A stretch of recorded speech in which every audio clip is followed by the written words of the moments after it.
Welcome back. इस video के अंदर तो हम सीखने वाले हैं इंग्लिश। तो इंग्लिश में हम क्या क्या पढ़ने वाले हैं, मैं आपको क्या क्या चीज़ कराऊंगा, क्या क्या चीज़ कवर करूंगा। तो चलिए देखते हैं। सबसे पहले जैसे कि मैं इंग्लिश है, ठीक है, इंग्लिश को कहाँ से शुरुआत करेंगे हम। देखिए, सबसे पहले मैं पढ़ाऊंगा टेंस, जो कि बच्चों को सबसे ज़्यादा दिक्कत इसकी में होती है। अगर ये हमारा मजबूत है, यानी ये इंग्लिश की एक तरीके की रीढ़ की हड्डी है, ठीक है। अगर हड्डी सही रहेगी तभी हम काम अच्छे तरह कर पाएंगे। यानी कि हम पढ़ेंगे अच्छे तरीके से टेंस, फिर पढ़ेंगे हम वॉइस, ठीक है, फिर पढ़ेंगे हम नरेशन।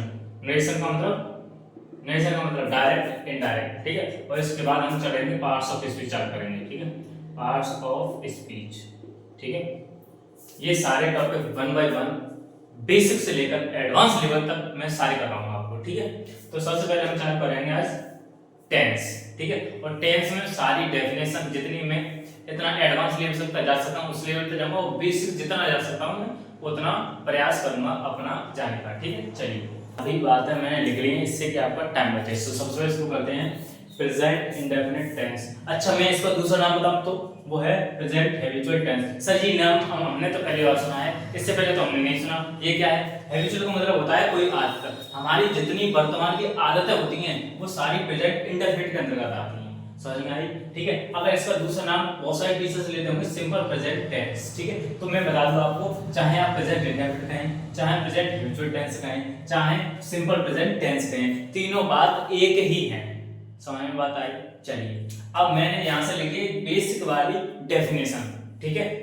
बेसिक वाली डेफिनेशन, जैसे कि जिन हिंदी वाक्यों के अंत में ताहे तीहे तेहे आदि शब्द आते हैं, ठीक है, ये होगी बेसिक, जो कि आप छोटी क्लास में पढ़ते आए होंगे। चलिए, अब मैं आपको बताता हूँ थोड़ा एडवांस लेवल का, ठीक है। जैसे कि एडवांस की मैं लिखिए द वर्क शोज, जो हमारे कार्य को क्या दिखाता है। देखिए, या तो प्रेजेंट की वो दिखाएगा आदत, ठीक है, या तो फ्यूचर प्लान, जैसे कि मैं प्रधानमंत्री बनूंगा, ठीक है, बना तो नहीं फ्यूचर की बात ही कर रहा हूँ, ठीक है, लेकिन बना नहीं ना, ठीक है। दूसरा डेली रूटीन है ना, जितना आप डेली, जैसे मैं रोज स्कूल जा रहा हूँ, ठीक है, इस टेंस पर भी आऊंगा मैं, ठीक है। यूनिवर्सल ट्रूथ है, जैसे कि सूर्य पूर्व में निकल रहा है, ठीक है। तो बहुत से जितनी हमारी यूनिवर्सल ट्रूथ है वो सब इसी के अंतर्गत आएंगे। प्रोवर्ब्स है, ठीक है, पावर शक्ति, ठीक है, और प्रिंसिपल सिद्धांत, ठीक है। ये सारी बातें भी प्रेजेंट इंडेफिनिट के टेंस के अंतर्गत ही आती हैं।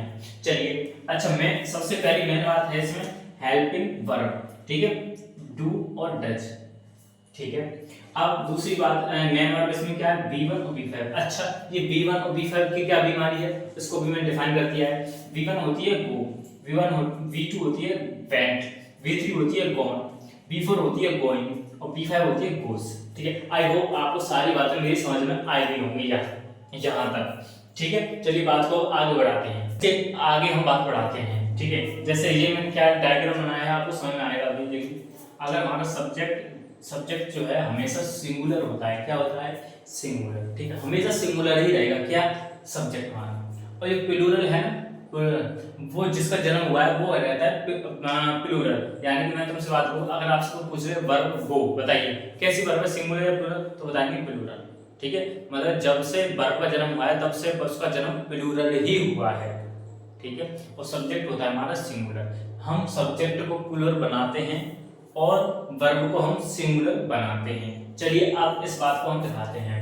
सब्जेक्ट के साथ आप एस या ईएस जोड़ दें, या फिर नाउन एंड नाउन से जोड़ दें, तो वो प्लूरल हो जाता है। जैसे मैंने यहाँ पे जोड़ा नाउन से अमित एंड अमित, तो प्लूरल हो गया कि दो लोगों की बात हो गई। अच्छा, एस या ईएस जोड़े तो बॉयज, गर्ल्स, मैंने लिखा नहीं है गर्ल्स, ठीक है, गर्ल्स, ठीक है।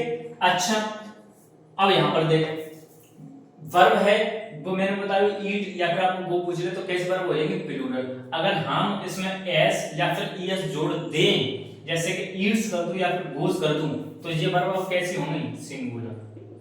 कैसी बात होगी? अब सिंगुलर। चलिए, अच्छा, अब नियम क्या रहेगा? नियम रहेगा कर्ता अगर सिंगुलर तो वर्ब भी सिंगुलर, कर्ता अगर प्लूरल तो वर्ब भी प्लूरल। कैसे? देखिए, अगर मेरा सब्जेक्ट सिंगुलर है तो मैं वर्ब लगाऊंगा सिंगुलर, अगर मेरा कर्ता प्लूरल है तो मैं वर्ब लगाऊंगा प्लूरल। इसी के आधार पर मैंने स्ट्रक्चर बनाया, सब्जेक्ट V1 या V5 plus other word. Sir समझ में नहीं आया, जैसे कि मैं लिखूं राम स्कूल जाता है, मैंने आपके लिए लिखा राम स्कूल जाता है, तो राम कैसा है? सिंगुलर, तो राम, ठीक है। जाना की क्या होती है गो। अच्छा ये बताइए राम है सिंगुलर तो वर्ब कैसी आएगी सिंगुलर, यही तो नियम बताया मैंने आपको, तो लगा दीजिए इसमें एस, ठीक है। फिर लगाइए टू, फिर स्कूल। अच्छा अब मैं आपको एक बात और बता देता हूं, जैसे कि आपने पढ़ा होगा डू और डज, पढ़ा है आपने। अच्छा आपने पढ़ा होगा कि जो डू है वो कैसी वर्ब है प्लूरल, और डज कैसी है सिंगुलर, ठीक है। क्यों, क्योंकि इसमें देखो ईएस लगी है। अभी ये भी तो बात बताई, वर्ब जो डू है ये तो प्लूरल है, इसमें ईएस लगा दी इसलिए सिंगुलर हो गई। समझ में आ गई कि इसमें सिंगुलर के संग डज क्यों लाते हैं और प्लूरल संग डू क्यों लाते हैं, क्योंकि ये जो वर्ब है ये वाली वर्ब ये प्लूरल है, ये वाली जो वर्ब है वो सिंगुलर है। समझ में आएगा, आज आपको विजन क्लियर हुआ होगा आपका, ठीक है। चलिए आप नेक्स्ट, सबसे पहले हम मैंने स्ट्रक्चर लिया है, मैं सारे एग्जांपल कराता चलूंगा, धीरे धीरे लिख लिया मैंने। चलिए सब्जेक्ट V1 या V5 फिर अदर वर्ड, ठीक है। अगर सब्जेक्ट V1 सब्जेक्ट सिंगुलर तो V5, सब्जेक्ट प्लूरल तो क्या होगा V1, ठीक है। चलिए वह खाना खाती है तो वह क्या है सिंगुलर, सिंगुलर से हम क्या लगाएंगे खाने का होता है ईट, फिर उसमें मैं क्या लगा दिया एस, क्यों क्योंकि सिंगुलर है। चलिए फिर खाने का होता है फूड। बात समझ में आई, ठीक है। जो भी डाउट हो आप कमेंट बॉक्स में कर, मैं उसका रिप्लाई करूंगा, ठीक है। तुम चाय बनाते हो तो तुम की यू होगी, बनाने क्या होते हैं प्रिपेयर। अच्छा सर हमें कुक लगाते हैं, ठीक है। चलिए आप कुक लगाइए ना, लेकिन मैंने आपको देखो चाय में चाय बनाऊं चाहे खाना बनाऊं कुछ भी बनाऊं, मैं आपको बनाऊंगा प्रिपेयर लगाऊंगा, ठीक। तो प्रिपेयर लगाइए, और चाय भी होती है टी, ठीक। अब आगे next step subject do you does आ गई क्योंकि नॉट आई इसलिए, ठीक है। V1 प्लस अदर वर्ड, ठीक है। अब देख लीजिए यहाँ पर V5 नहीं आ रही है, V1 आ रही है, इसको विशेष ध्यान देना है आपको। चलिए तुम झूठ नहीं बोलते हो, ठीक है। तो तुम की यू, फिर नहीं आ रही तो इससे देखो डू या डज में एक चीज आएगी, तो यू तुम भोजन है तो भोजन के लिए डू आ गया, फिर उसके बाद नॉट आया नॉट लगा दी, फिर उसको झूठ बोलने का होता है टेड, फिर ए लाइक, ये फ्रेज होता है झूठ बोलने में टेड ए लाइक, याद कर लीजिएगा आप, ठीक है। डू या डज सब्जेक्ट आ गया, फिर V1 प्लस अदर वर्ड, ठीक है। अब इसमें मैंने क्वेश्चन मार्क नहीं लगाया, क्वेश्चन मार्क का है। तो क्या आप बच्चों को नहीं पढ़ाते हैं, ठीक है, और क्वेश्चन मार्क विशेष ध्यान है, और इसका भी क्वेश्चन मार्क विशेष ध्यान, ठीक है। इसके बिना टेंस गलत हो जाएगा। चलिए क्या आप कुछ बच्चों को पढ़ाते हैं तो कैसे होना है टू, ठीक है। फिर क्योंकि आपकी जो होती है पढ़ाने का होता है टीच, और किन को पढ़ा रहे हैं बच्चों को तो पढ़ रहे होगी चाइल्ड, चाइल्ड नहीं चिल्ड्रन, क्वेश्चन, ठीक है। और डू या डज, फिर अगला मैंने कोई स्ट्रक्चर लिया है, डू या डज सब्जेक्ट लिया, फिर नॉट ले आएंगे, फिर V1 फिर अदर वर्ड, फिर क्वेश्चन मार्क, ठीक है।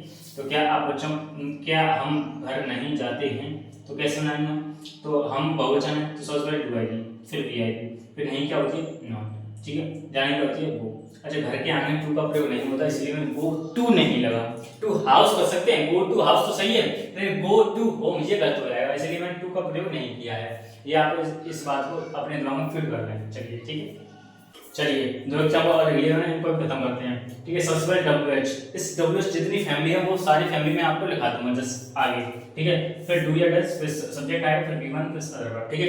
इसके बहुत सारे और टाइप हैं जो इस नियम को फॉलो नहीं करेंगे तो वो आपको नेक्स्ट वीडियो जब आएगी उसमें मिल जाएगा, क्योंकि प्रेजेंट इंडेफिनिट का मटेरियल है ना वो बहुत सारा है। मैंने आपसे कहा था बेसिक चीजें तो आज खत्म हो जाएंगी, लेकिन जो आपको एडवांस पढ़ना चाहते हैं तो आपको कल की वीडियो और देखनी पड़ेगी, ठीक है। हो सकता है कल की वीडियो में आए ना आए, ठीक है, तो मैं कह नहीं सकता, मटेरियल कुछ ज्यादा है प्रेजेंट इंडेफिनिट का, ठीक है। और जितने टेंशन को इतना मटेरियल नहीं लगता, लेकिन प्रेजेंट इंडेफिनिट है उसके अंदर मटेरियल बहुत सारा है। चलिए सब्जेक्ट डू या डज सब्जेक्ट, और ये मैंने स्ट्रक्चर लिया आपके लिए, ठीक है। सबसे पहले WH आएगा, जैसे वह स्कूल क्यों जाती है तो सबसे पहले WH वाई, फिर डू या डज में से वह के अनुसार तो यहाँ पर वह आएगी तो इसी डज आएगा, फिर C आएगा, ठीक है। चलिए फिर जाने होते हैं वो V1 आ रही है, ध्यान रखना, फिर टू, फिर स्कूल, ठीक है। फिर क्वेश्चन मार्क लगाना है, विशेष ध्यान देना है इस बात पर, ठीक है। तो ये अगला नेक्स्ट लिया WH आ गया, डू या डज आएगा, सब्जेक्ट फिर नॉट, नॉट यहाँ आ रही है, इस बात से ध्यान रखना है, V1 प्लस क्वेश्चन मार्क, ठीक है। तो वह चाय क्यों नहीं पीती है, क्वेश्चन मार्क लगाया मैंने,